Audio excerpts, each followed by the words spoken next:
I was asked the other day, you've just started posting content about mindset, about coaching, about asking yourself better questions. And the question was, what pisses you off about the stuff that's online? Is there anything that actually annoys you? Well, nothing really annoys me, but the person that was asking me the question had paid money to do this course. It was meant to be mindset and fitness. It was a 12-week course. They got a great result, but they felt at the end of it, they were kind of just left. They felt the course just covered um, the 12 weeks, and there was no frameworks for moving on. One, they get a great result, guaranteed, but they never done much stuff on the kind of mindset stuff, and then moving forward, habit forming. And this was somebody that hadn't done anything like this before and explained that to the person. They got a great result. Before and after pitch were fantastic, but moving forward, they felt as if they were kind of just left to their own devices. And as a result of that, they've reverted back to type, and they've started to, the weight started to creep on, and they were kind of asking me, um, what should I do, goal setting, moving forward, frameworks, and I was just kind of asking them about their process, and it was like kind of words were demonized, like kind of weak, lazy, soft. That was the kind of how you got on. We're looking for people who aren't all these things, and which I kind of don't agree with. You shouldn't be demonizing these words.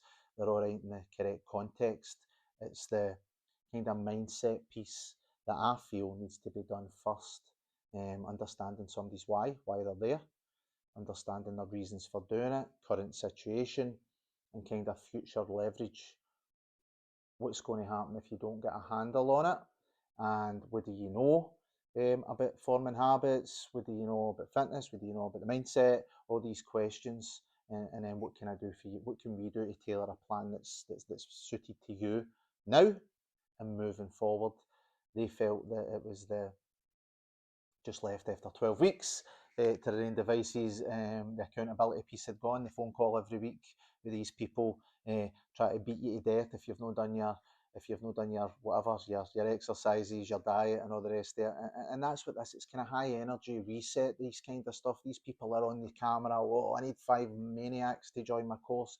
I'll get you into the best shape of your life. It sounds great, but it's a wee bit of bullshit because these people aren't like that in real life. I get they need to be on a high frequency to get you involved, to get you amped up, and they do get you good results with accountability. But I think they lend you kind of their discipline. I mean, they're obviously disciplined people. They've probably got the physique to go with it, but they lend you their motivation, their high energy, and for the 12 weeks you're locked in. But once they've left, you're kind of left wanting a wee bit.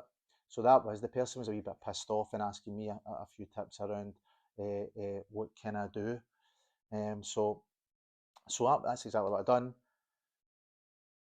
Asked her a few questions, where you're at, and then where do you want to be, and why you're doing it. So every time you're feeling a wee bit less motivated, that's what you bring in. If you don't want to get out of your bed and go for a workout, if you don't want to go for a walk, whatever, get your emotion involved. Why are you doing it? If you're not doing it for yourself, which you should be, by the way, if you're doing it for your kids, partner, new job, whatever, get the emotion involved.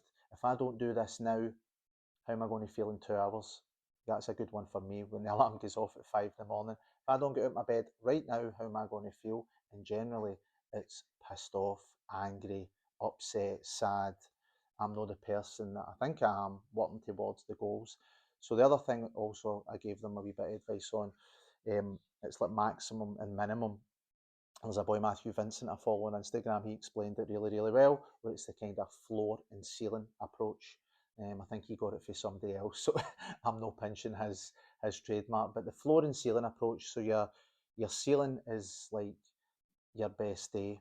That's 2 hours in the gym, your yoga, breath work, journaling, everything that you should be doing, that's what you do. And what some people do is if they don't get that, they just go, fuck it, I'm not going. And then stresses of life the next day. Maybe the kids aren't well, maybe you've worked late, maybe you just can't be fucked. And it's like, fuck it, I'm not going. And then the anxiety starts in, the wee voice in the head, I'm not moving towards my goals, I'm a failure. All these kind of things start floating about your head. what you want to do is you want to pull it back. So the floor is what you look at.